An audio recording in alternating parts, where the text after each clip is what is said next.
哎，大家好，今天还上午场啊！今天是二姐家孩子给二姐家孩子送午场去，他要是坐车去北京。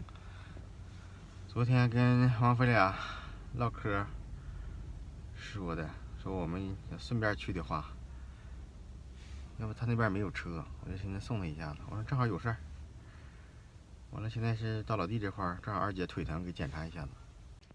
完了之后到午场呢，还打算安排他们吃一个那个上次老弟领我吃那个什么那个自助那酱骨头。这儿来了。飞二姐她又去那啥去了。给谁退一个什么衣服，上午场100。我从步行街头那块开始找停车位，一直转了一条街呀。完了之后，刚找着，想吃一个就上次吃那个酱骨。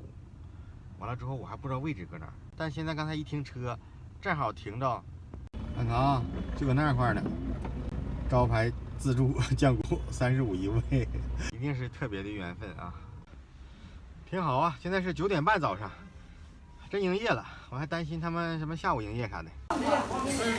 接骨头的很。哎呀，这个是你的，都一样的。你这放辣椒了吗？啊，对，放辣椒，对，有一个放辣椒。对，放辣椒。嗯。那个放干辣椒。小菜椒。小菜椒。都会生的，我一熟了呢，一吃不好。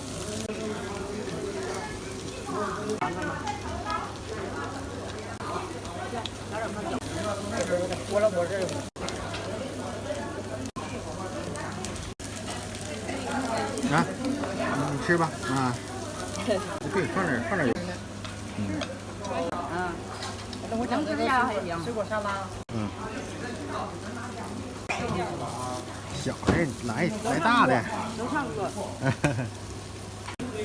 他这个脊骨地方也不拆。哎呀，看你老妹闻着味儿，你老妹能看着视频呢。看你二姐一吃完一照就不吃了。可上了。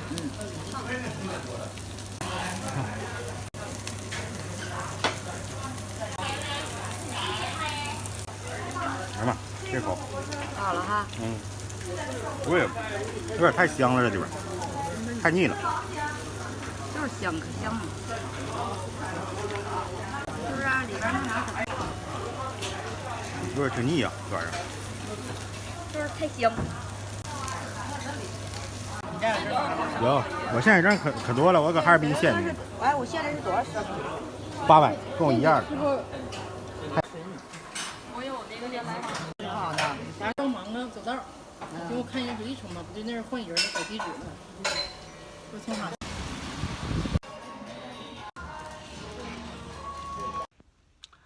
吃完自助餐了，35块钱一位酱大骨，没有头一次感觉好，我就吃了1块，就给我吃腻住了。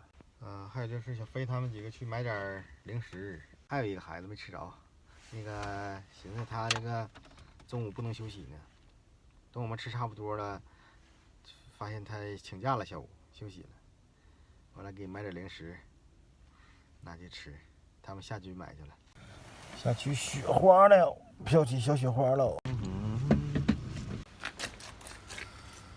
一直就担心把车钥匙拉车里头，今天终于这个心算落地了。还好头一段时间老弟告诉我一招，他也是看着一个开锁师傅用这招是开锁来的。有一次他自己试了一下，还挺好使。我今天试了一下，还真整开了，挺好。软乎。这玩意儿是那啥啊。就是搁这线。哎呀。就这样，我们回家了，连给二姐送回家，到家也4点了。